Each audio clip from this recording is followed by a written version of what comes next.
तो आज क्लास 12 के रसायन विज्ञान अभ्यास 9 अभ्यास का नाम है उप सहसंयोजक यौगिक में आज हम लोग पढ़ेंगे होमोलैप्टिक संकरण क्या होता है और हेटेरोलैप्टिक संकरण क्या होता है। तो आप सभी विद्यार्थी इसे अपने कॉपी में जरूर नोट कीजिएगा, इसे 2 बार पढ़िएगा तो आपको क्या हो जाएगा, याद हो जाएगा। तो सबसे पहले हेडिंग को नोट कर लेंगे कि होमोलैप्टिक संकरण, इसका दूसरा नाम क्या होता है तो समरूप जो है संकरण। तो समरूप संकरण क्या होता है तो बहुत ही आसान है, कहेंगे आपका वे संकर यौगिक जिनमें जो केंद्रीय धातु परमाणु, अब केंद्रीय धातु परमाणु क्या होता है वो पिछले वीडियो में बताया गया था। तो केंद्रीय धातु परमाणु में एक ही प्रकार से जुड़ा रहेगा, किससे, एक ही प्रकार के लिगेंड से जुड़ा रहता है, उसको क्या कहा जाता है, होमोलैप्टिक संकरण कहा जाता है। तो अब यहाँ पे इसकी जो परिभाषा को लिख लेंगे कि वे संकर यौगिक, क्या लिखेंगे, वे संकर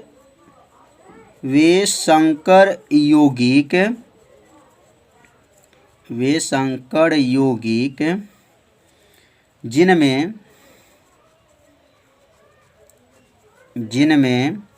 केंद्रीय धातु, जिनमें क्या लिखेंगे, केंद्रीय धातु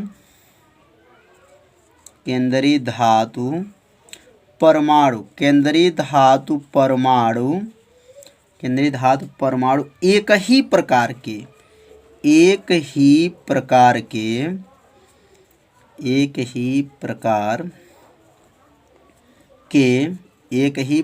के लिगेंड, एक ही प्रकार के क्या हैं, लिगेंड से जुड़ा होता है, एक ही प्रकार के लिगेंड से जुड़ा रहता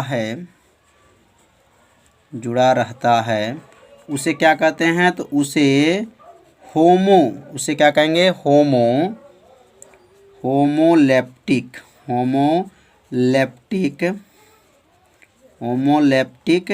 संकरण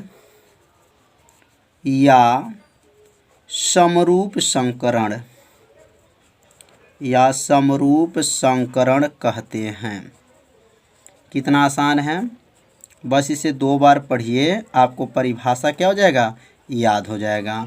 क्या है, वे संकर यौगिक जिनमें केंद्रीय धातु परमाणु, जो केंद्रीय धातु परमाणु क्या होते हैं तो कल के वीडियो में बताया गया था, केंद्रीय धातु परमाणु कि वे परमाणु जो लिगेंड से जुड़े होते हैं उसे केंद्रीय धातु परमाणु कहा जाता है। तो यहाँ केंद्रीय धातु परमाणु एक ही प्रकार के लिगेंड से जुड़ा रहता है, उसे होमोलैप्टिक संकरण या समरूप संकरण कहते हैं। जैसे में अगर यहाँ लिखना चाहेंगे तो जैसे लिख लेंगे,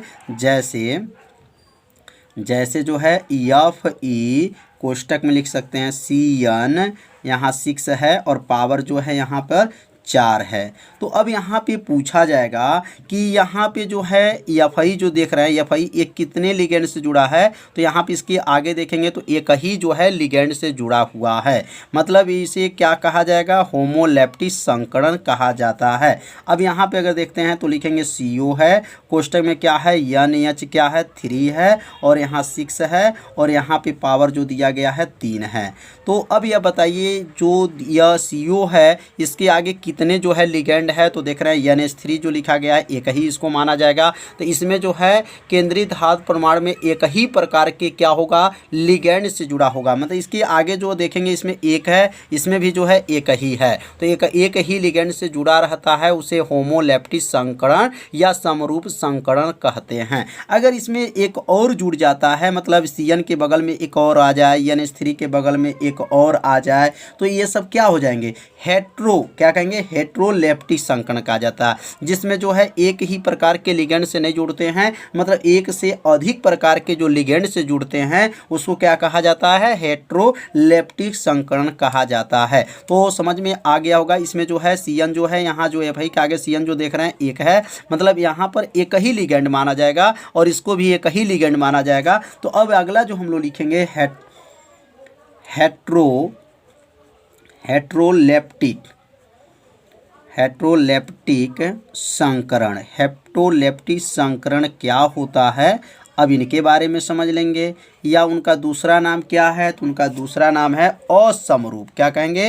असमरूप, असमरूप संकरण। तो अब इसका परिभाषा जो होगा, जो ऊपर परिभाषा लिखा गया है होमोलेप्टिक में, सेम परिभाषा रहेगा, बस थोड़ा सा परिभाषा में चेंजिंग किया जाएगा तो इसका परिभाषा क्या हो जाएगा? बन जाएगा। तो इसका परिभाषा क्या बनेगा? तो यहाँ से लिख सकते हैं वे संकर यौगिक लिखा गया इसमें भी, तो यहाँ पर भी लिखेंगे वे संकर यौगिक, वे संकर यौगिक जिनमें लिखेंगे जिनमें केंद्रीय धातु, जिनमें क्या लिखेंगे? केंद्रीय धातु, जिनमें केंद्रीय धातु परमाणु। अब परिभाषा मिलाते चलिएगा, ऊपर का परिभाषा और नीचे का जो परिभाषा जो है सेम है, बस एक जगह जो है बदलाव किया जाएगा। तो वे संकर यौगिक जिनमें केंद्रीय धातु परमाणु एक से अधिक, बस यहाँ क्या था? एक ही प्रकार था, तो यहाँ लिखेंगे एक से अधिक, एक से अधिक प्रकार के, एक से अधिक प्रकार के लिगैंड, एक से अधिक प्रकार के जो है लिगैंड से जुड़ा होता है। एक ही पदार्थ एक से अधिक प्रकार के क्या कहेंगे? लिगैंड से जुड़ा रहता है,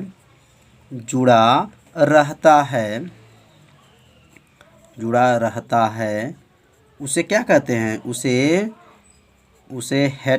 उसे हेट्रोलेप्टिक संकरण या समरूप, या क्या लिखेंगे? या समरूप असमरूप, ध्यान दीजिएगा, असमरूप संकरण कहते हैं।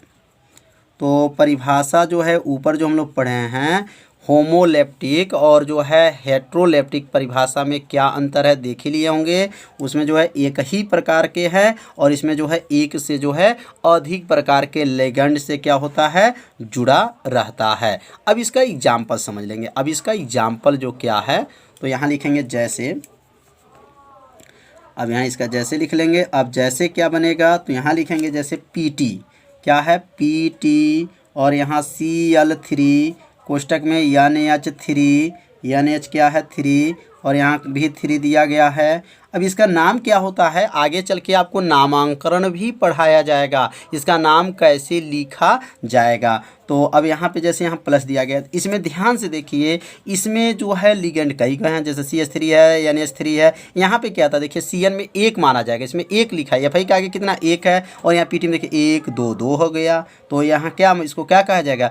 हेट्रोलेप्टिक संकरण कहा जाता है, जिसमें एक से अधिक प्रकार के लिगेंड होते हैं, उसे हेट्रोलेप्टिक संकरण कहते हैं। जैसे यहाँ पे एक और एग्जाम्पल लिखते हैं, यहाँ पर अगर लिखते हैं, यहाँ पे दूसरे लाइन से लिख लिया जाएगा CO, क्या लिखेंगे? CO, Cl कोष्टक में NH3, और यहाँ 4 है, और यहाँ प्लस है। अब बताइए इसमें जो है कितने लिगेंड हैं? तो यहाँ 2 से अधिक हैं, यहाँ 2 Cl है, NH3 है, तो इसमें 2 लिगेंड हैं। और इसके ऊपर वाला में जो हम बताए थे, इसमें देखिए यहाँ पे जो है लिगेंड कितने हैं? इसमें CN जो 1 लिगेंड है, इसमें 2 लिगेंड है, और इसमें भी कितने हैं? 2 लिगेंड है। तो इसलिए इसे क्या कहेंगे? जिसमें 2 लिगेंड होते हैं, 3 लिगेंड होते हैं, 4 लिगेंड होते हैं, इसको क्या कहा जाता है? हेट्रोलेप्टिक संकरण कहा जाता है। तो और एक रहते हैं तो उसको क्या कहा जाता है? होमोलेप्टिक संकरण कहा जाता है। तो समझ में आ गया होगा कि होमोलेप्टिक संकरण और हेट्रोलेप्टिक संकरण क्या होता है। तो इसे अपने कॉपी में जरूर नोट कर लीजिए, ऐसे 2 बार पढ़िए, आपको परिभाषा तुरंत क्या हो जाएगा? याद हो जाएगा। तो अब हम लोग आगे पढ़ेंगे। तो अब हम लोग पढ़ेंगे केंद्रीय परमाणु की ऑक्सीकरण संख्या, केंद्रीय परमाणु की जो है ऑक्सीकरण संख्या, केंद्रीय परमाणु की ऑक्सीकरण संख्या। तो अब ऑक्सीकरण संख्या कैसे ज्ञात करेंगे? तो अब ऑक्सीकरण संख्या निकालने का पहले इसकी परिभाषा समझ लेंगे कि केंद्रीय परमाणु की जो है ऑक्सीकरण संख्या क्या होता है, और ऑक्सीकरण संख्या आपको निकाल करके बताया जाएगा, कैसे इसको निकाला जाता है। तो यहाँ पे इसकी परिभाषा जो है संकुल आयन, जो संकुल आयन मतलब उप सहसंयोजिक आयन इसको बोला जाता है। तो संकुल आयन के केंद्रीय धातु परमाणु अथवा परमाणु पे जो उपस्थित आवेशों की संख्या को केंद्रीय धातु परमाणु की जो है ऑक्सीकरण संख्या कहा जाता है। तो अब यहाँ पे जो है पहले इसकी परिभाषा को लिख लिया जाए। तो लिखेंगे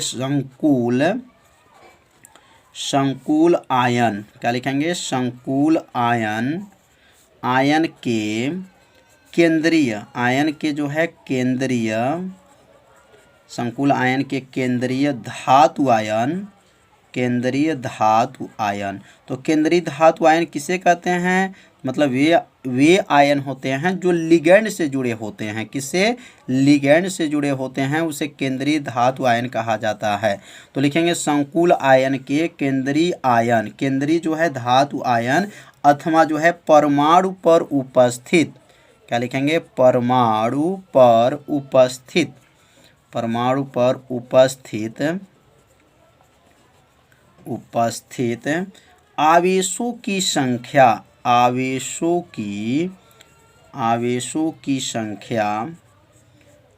की संख्या जो है क्या कहलाएंगी? केंद्रीय धातु परमाणु। लिखेंगे यहाँ पर केंद्रीय धातु परमाणु, केंद्रीय धातु परमाणु की ऑक्सीकरण संख्या, ऑक्सीकरण संख्या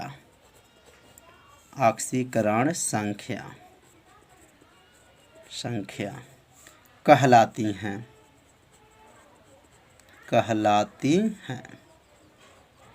कितना आसान है। तो इसे अपने कॉपी पे जरूर इसको पहले लिख लीजिए। संकुल आयन के केंद्रीय धातु आयन अथवा परमाणु में उपस्थित आवेशों की संख्या केंद्रीय धातु परमाणु के ऑक्सीकरण संख्या कहलाती है। अब इसको कैसे हल किया जाएगा? अब हल करने का इसका तरीका क्या है? जैसे मान लीजिए यहाँ पर दिया गया Cu है और कोष्टक में यहाँ पर NH3 है, NH3 है और यहाँ पे जो है 4 है और यह कोष्टक बंद है और यहाँ पे लिखा गया है SO4 है।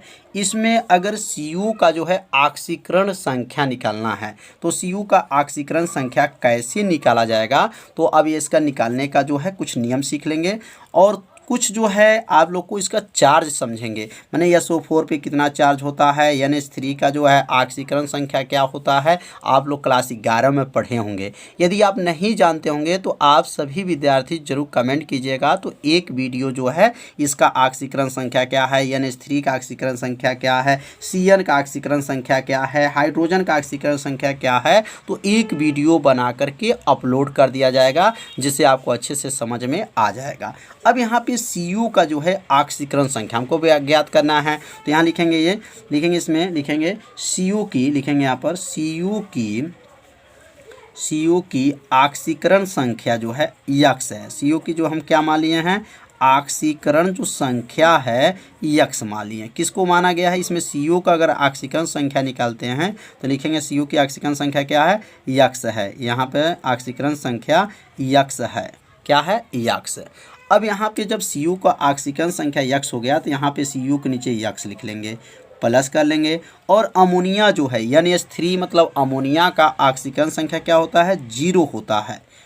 ये फर्स्ट ईयर में पढ़े होंगे क्लास 11 में, नहीं जानते हैं तो ज़रूर कमेंट कीजिएगा। NH3 का क्या होता है, 0 होता है। यहाँ कितना पावर है, 4 है नीचे, तो 4 से गुणा कर लेंगे, प्लस करते जाएंगे। यहाँ सब प्लस करते जाएंगे, यहाँ सब इंटू दिखाई दे रहा है तो उसको प्लस करते जाएंगे और ये जो पावर नीचे रहता है ना वो गुणा कर लेते हैं, याद रखिएगा। अब NH3 का 0 होता है, यहाँ 4 है तो 4 से गुणा करेंगे। अब SO4 का पे कितना चार्ज होता है, तो SO4 पे जो है -2 चार्ज रहता है तो -2 ऑक्सीकरण संख्या हो जाएगा। अब बराबर यहाँ पे कोई इसको ऊपर आवेश नहीं दिया है, मतलब पूरे का आवेश नहीं दिया है, इसलिए इस पे क्या लिखेंगे, 0। क्या लिख लेंगे, 0। तो एक बार समझेंगे, Cu का x हो गया, NH3 का 0 होता है, 4 से गुणा करेंगे, प्लस कर लेंगे, यहाँ इंटू है तो प्लस करेंगे, और SO4 का क्या होता है -2 होता है। अब क्या बनेगा, x उतार देंगे, 4 शून्य जो है 0 हो गया, -2 हो गया, बराबर 0 हो गया। 2 को जो है ये 0 को छोड़ देंगे, -2 को जब पक्षांतर करेंगे तो x बराबर जो है +2 आ गया। मतलब ये +2 किसका ऑक्सीकरण संख्या है, तो Cu का जो है ऑक्सीकरण संख्या है। तो निकालना जो है समझ में आ गया और कैसे इसको निकाला गया है। अगला हम देखते हैं, अगर अगला को हम निकालना चाहते हैं, जैसे Fi का, Fi है और यहाँ Cn है और पावर यहाँ पे क्या है 3 घात दिया है, यहाँ पर जो लिखा गया है -3, मतलब 3 और यहाँ माइनस है। अब इसको जो है इसमें Fi का जो है ऑक्सीकरण संख्या निकालना है, तो यहाँ लिखेंगे माना, यहाँ माना लिख लीजिएगा, माना यहाँ पर जैसे CO का आगे लिखे माना लिख लीजिएगा, यहाँ पर माना CO की ऑक्सीकरण संख्या, तो माना Fi की ऑक्सीकरण संख्या, Fi की क्या संख्या लिखेंगे, ऑक्सीकरण संख्या क्या है, x है। ऑक्सीकरण संख्या क्या मान लिए हैं, x है। किसकी, Fi की ऑक्सीकरण संख्या x है। तो अब इसका जो x माने हैं, तो Fi के नीचे क्या लिखेंगे, x। Fi का ऑक्सीकरण संख्या x हो गया, प्लस हो जाएगा Cn का जो ऑक्सीकरण संख्या क्या होता है, मतलब Cn के ऊपर कितना चार्ज होता है, तो -1, तो यहाँ लिखेंगे -1 हो जाएगा। और यह पावर देखिए इसके ऊपर जो दिया है पावर, तो यह क्या करेंगे, बराबर कर लेंगे -3 के, क्या करेंगे, -3 के जो है बराबर कर लेंगे। और यहाँ पे जो है ध्यान दीजिए, Fi Cn यहाँ 6 होता है, क्या होता है, 6 होता है, तो 6 से क्या करेंगे, यहाँ पर 6 से गुणा कर लेंगे, क्या करेंगे, 6 से गुणा, क्योंकि Fi Cn पावर नीचे 6 होता है, तो Fi का तो x हो गया, Cn का जो है -1 हो जाएगा, यहाँ पे 6 से गुणा कर लेंगे, 3 माइनस है तो इसलिए -3 के क्या करेंगे, बराबर करेंगे। इसमें 0 के बराबर किए, क्योंकि यहाँ पे कोई चार्ज नहीं दिया था, इसलिए 0 के बराबर है, और ये -3 हो जाएगा। अब x -6 में 1 का गुणा करिए, -6 हो जाएगा, बराबर जो है -3 हो जाएगा। 6 को क्या कर देंगे, पक्षांतर कर देंगे। अब x बराबर जो है -3 + 6, 6 में से 3 को घटा दीजिए, क्या हो जाएगा, +3 हो जाएगा। तो यहाँ Fi का जो ऑक्सीकरण संख्या निकला +3 निकल गया। अब इसी प्रकार जो है अगला जो यहाँ पे लिखना लगाना चाहते हैं, तो यहाँ लिख, जैसे आपका H कोष्टक में आपका है AuCl, क्या है, Cl4, इसमें जो है Au का मतलब सोना का जो है ऑक्सीकरण संख्या निकालना है, तो क्या लिखेंगे, यहाँ पर Au का निकालना है, तो लिखेंगे माना Au का ऑक्सीकरण संख्या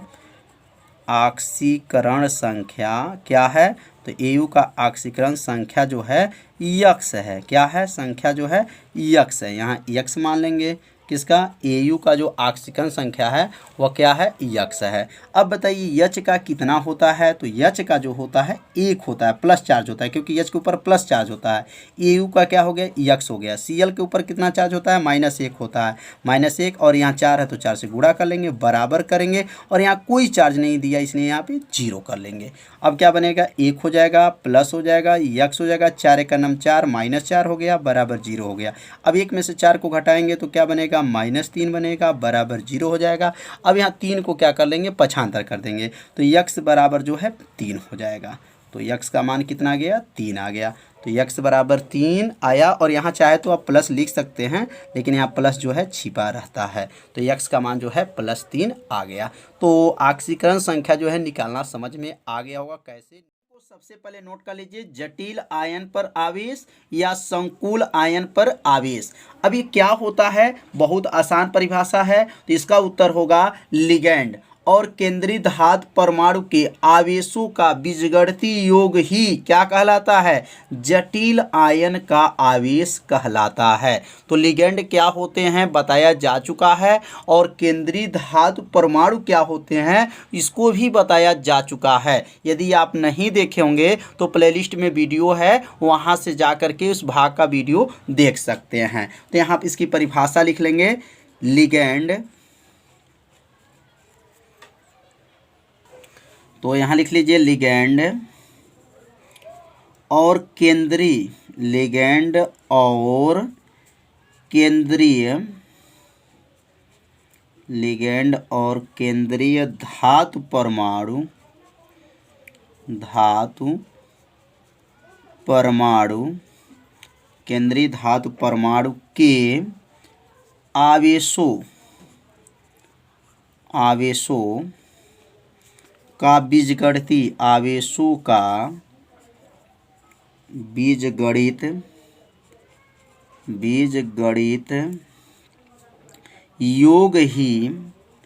बीजगणित योग ही क्या कहलाती हैं? जटिल आयन का आवेश कहलाती हैं।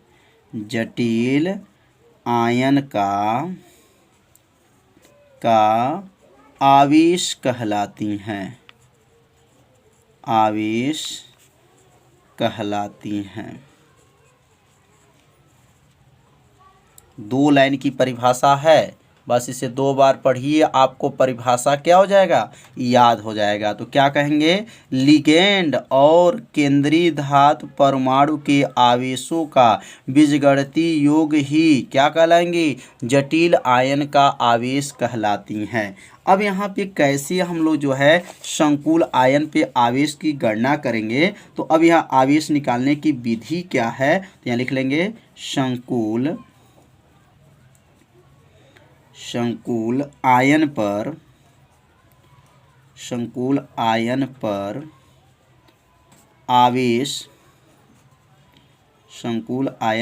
आवेश निकालने की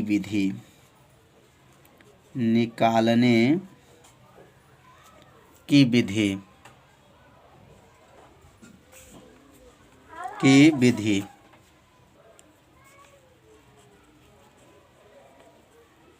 तो संकुल आयन पर आवेश जो है निकालने की क्या विधि है, कैसे निकाला जाता है, और जटिल आयन कहाँ पे होता है, अब इनके बारे में भी समझ लेंगे कि जटिल आयन पर आवेश का मतलब क्या होता है। जैसे मान लीजिए यहाँ लिखा गया Fe और यहाँ लिखा गया Cn और यहाँ लिखा गया 6 और पावर जो है यहाँ पे यक्स है। तो ये जो पावर यक्स है उसी का नाम क्या है? जटिल आयन पर आवेश, क्योंकि ये जटिल है और इस पे आयन पे क्या है? आवेश। इस पे कितना चार्ज होता है, अब इसकी गणना करना है। तो जटिल आयन पे आवेश समझ में आ गया होगा। इसके अंदर क्या क्या होता है? लिगेंड होता है, ये लिगेंड है, और केंद्रीय धातु परमाणु के आवेशों को बीजगणितीय योग ही क्या कहलाएगा? जटिल आयन का आवेश कहलाती हैं। अब यहाँ यक्स की गणना करेंगे। अब यक्स इस पे कितना चार्ज होता है, अब यक्स का मान निकालेंगे तो पता चल जाएगा कि इस पे कितना चार्ज होता है। तो अब यहाँ पे जो है Fe का जो है ऑक्सीकरण जो है संख्या कितना होता है, तो 2 होता है, क्योंकि Fe के ऊपर +2 चार्ज होता है। Fe के ऊपर कितने होते हैं? +2 चार्ज होते हैं, इसलिए यहाँ लिखेंगे 2 हो जाएगा, प्लस हो जाएगा। Cn मतलब जो है यहाँ पर Cn का जो चार्ज कितना होता है, तो -1 होता है, गुणे क्या हो जाएगा? 6 हो जाएगा, बराबर हो गया, बराबर क्या है? यक्स हो गया। तो Fe का जो है ऑक्सीकरण संख्या क्या होता है? 2 होता है, और Cn का क्या होता है? तो -1 होता है, और यहाँ 6 है तो 6 से गुणा कर लेंगे, बराबर जो है यक्स हो जाएगा। अब यहाँ लिखेंगे 2 उतर जाएगा, 6 का नम क्या हो जाएगा? 6 का नम 6 हो जाएगा, बराबर क्या हो जाएगा? यक्स हो जाएगा। 2 में से 6 को घटा दीजिए, कितना आ गया? -4 आ जाएगा, बराबर क्या है? यक्स हो जाएगा। तो यक्स बराबर क्या हो जाएगा? यक्स बराबर -4 है। मतलब यहाँ यक्स का जो मान निकला वो कितना निकल गया? यक्स का मान जो निकल गया -4 आ गया। मतलब इसके ऊपर जो चार्ज रहेगा वो क्या रहेगा? माइनस चार्ज, माने -4 इसके ऊपर घात रहेगा। तो यह जो -4 निकला है वह क्या है? तो जटिल आयन पर क्या है? आवेश है। तो समझ में आ गया होगा कि जटिल आयन पर आवेश की गणना कैसे किया जाता है। तो यहाँ Fe का ऑक्सीकरण लिखिएगा, Cn का, और यहाँ 6 से गुणा कीजिए। जितना यह पावर यक्स लिखे हैं वो बराबर कर लेंगे यक्स के, और इसको हल कर लेंगे, और यक्स का जो मान निकलेगा वही जो है यक्स का मान ही संकुल आयन पे क्या हो जाएगा? आवेश हो जाएगा। तो अब हम लोग पढ़ेंगे समनाभिकी क्या होता है और बहुनाभिकी क्या होता है। तो समनाभिकी जो है यहाँ हेडिंग नोट कर लेंगे, समनाभिकी। समनाभिकी तो समनाभिकी क्या है और जो है बहुनाभिकी क्या है। तो अगर समनाभिकी का परिभाषा आपको अगर याद हो जाता है तो बहुनाभिकी का भी परिभाषा आपको क्या हो जाएगा, याद हो जाएगा। बस थोड़ा सा परिभाषा में चेंजिंग है। तो लिख लेंगे जिन जटिल यौगिक में केवल एक ही प्रकार का धातु आयन होता है, जिसमें क्या होता है, केवल एक ही प्रकार का जो धातु परमाणु या आयन होता है उसको क्या कहा जाता है, समनाभिकी कहलाया जाता है, मतलब समनाभिकी कहते हैं। तो यहाँ लिख लेंगे इसकी परिभाषा क्या होगा, जिन जटिल यौगिकों, जिन जटिल क्या लिखेंगे, यौगिकों, जिन जटिल यौगिकों में केवल एक ही प्रकार, केवल क्या लिखेंगे, एक ही प्रकार, केवल एक ही क्या कहेंगे, प्रकार का परमाणु, केवल का धातु, क्या लिखेंगे यहाँ पर, धातु या आयन, धातु या क्या लिखेंगे, आयन, धातु या आयन उपस्थित होता है, उपस्थित होता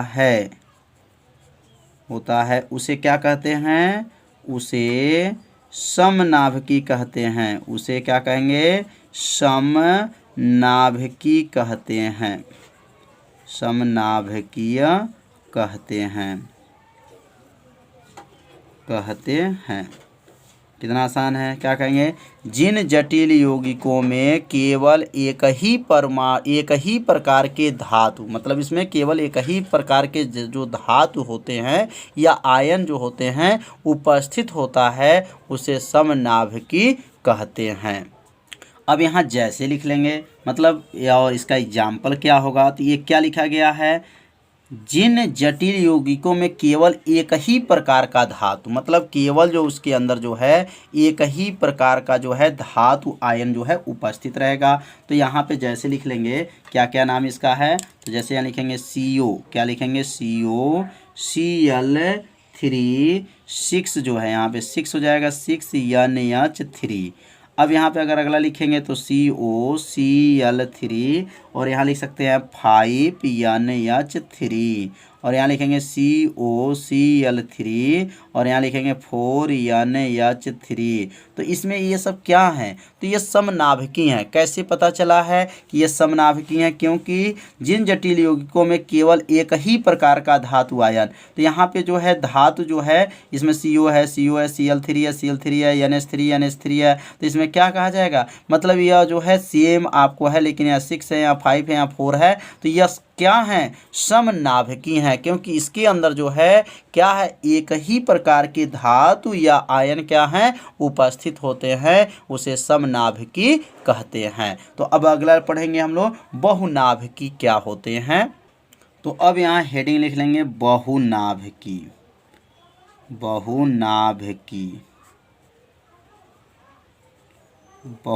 क्या है, तो अभी हम लोग पढ़े हैं, क्या पढ़े हैं, समनाभिकी, तो उसमें क्या था, एक ही प्रकार का धातु आयन था, और इसमें क्या होगा, एक से अधिक प्रकार के जो है धातु परमाणु उपस्थित होने पर यह बहुनाभिकी कहलाएगा। तो लिखेंगे जिन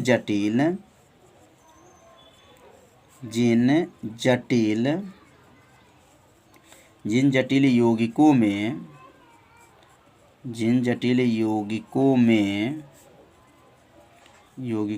एक से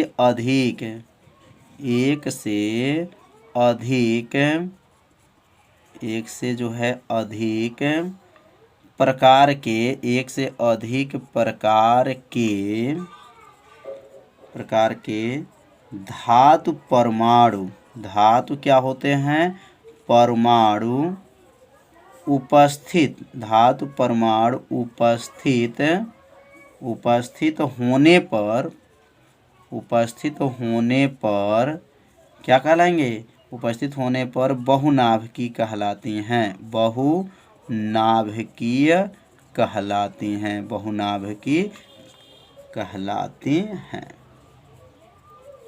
तो समझ में आ गया होगा कि बहुनाभिकी क्या है। तो क्या लिखेंगे, जिन जटिल यौगिकों में एक से अधिक प्रकार के जो है धातु परमाणु क्या होते हैं, उपस्थित होने पर उसे क्या कहा जाता है, बहुनाभिकी कहते हैं। तो इस परिभाषा को क्या कीजिए, अपने कॉपी में क्या कीजिए, नोट कर लीजिए। अब हम लोग जो पढ़ेंगे तो समनाभिकी जैसे हम लोग क्या था, उसमें एक ही प्रकार का भाग लेते हैं और इसमें जो है एक से जो है क्या है, अधिक प्रकार के जो है भाग लेंगे। तो अगला जो हम लोग अब पढ़ेंगे क्या है, बर्नर का नियम है, बर्नर का सिद्धांत क्या है।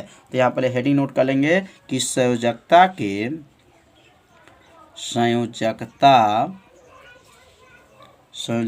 का बर्नर सिद्धांत, यह बहुत आईएमपी है। बर्नर सिद्धांत मतलब संयोजकता के जो बर्नर सिद्धांत है ये क्या है। तो संयोजकता का बर्नर सिद्धांत तो लिखेंगे, बर्नर ने सर्वप्रथम जो संकर यौगिकों का क्या किए थे, अध्ययन किए थे। कौन से यौगिकों का, संकर यौगिकों का क्या किए थे, अध्ययन किए थे। यहाँ लिखेंगे और अध्ययन किए थे तो और किस तत्वों में किए थे, तो कोबाल्ट क्लोराइड, ध्यान दीजिएगा किसमें किसमें प्रयोग किए थे, कोबाल्ट क्लोराइड और अमोनियम के भिन्न भिन्न अनुपात में अभिक्रिया से इन्होंने संकर यौगिक क्या किए थे, संकर यौगिक जो है प्राप्त किए थे। तो यहाँ लिख लेंगे जो बर्नर लिखेंगे आपका, बर्नर ने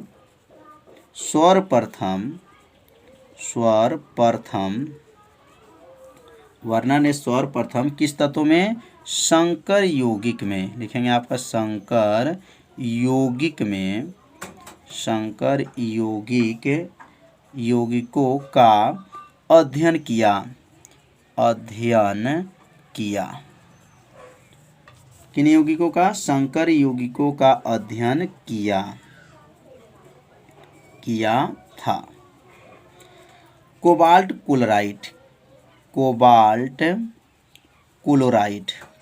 लिखेंगे क्लोराइड और किसका, कोबाल्ट क्लोराइड और अमोनिया, क्या किए थे, अमोनिया को लिए थे। कोबाल्ट क्लोराइड और अमोनिया की भिन्न अनुपात, अमोनिया की क्या है, भिन्न भिन्न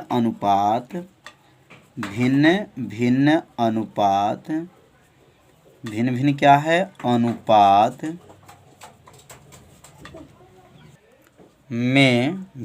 अनुपात में अभिक्रिया से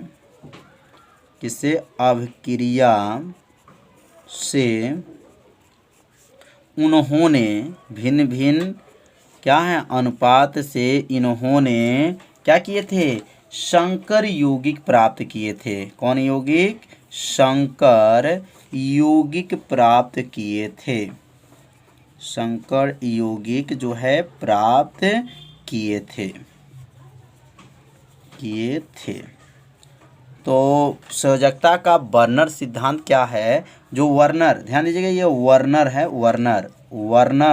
वर्नर सिद्धांत क्या है, तो लिखेंगे वर्नर ने सर्वप्रथम संकर यौगिक का अध्ययन किया था। मतलब किस यौगिकों का, संकर जो यौगिक होते हैं उनका इन्होंने क्या किए थे, अध्ययन किए थे और कोबाल्ट क्लोराइड लिए और अमोनिया के भिन्न भिन्न अनुपात में अभिक्रिया से इन्होंने संकर यौगिक प्राप्त किए थे। मतलब जो अमोनिया जो है कोबाल्ट क्लोराइड है और किसका, अमोनिया का जो भिन्न भिन्न अनुपात को ले लिए और इन्होंने क्या प्राप्त किए, संकर यौगिक प्राप्त किए थे। तो इसी जो नियम सिद्धांत को क्या कहा जाता है, संयोजकता का बर्नर सिद्धांत कहा जाता है। तो इसे अपने कॉपी में क्या कीजिए, नोट कर लीजिए, 2 बार पढ़िए, आपको ये नियम क्या हो जाएगा, सिद्धांत आपको क्या हो जाएगा, याद हो जाएगा। तो आज का पढ़ाई जो रहेगा इतना ही रहेगा और जो है कल जो हम लोग पढ़ेंगे संयोजकता के जो बर्नर सिद्धांत है वह कितने तत्वों पे उन्होंने अध्ययन किए थे और वो संयोजकता कितने प्रकार के होते हैं, उनके जो बर्नर के अनुसार संयोजकता कितने प्रकार के होते हैं, वह कल के जो है वीडियो में बताया जाएगा। तो आज जो है इतना ही, तो मिलते हैं अब अगले भाग में। तब तक के लिए सभी विद्यार्थियों को नमस्कार।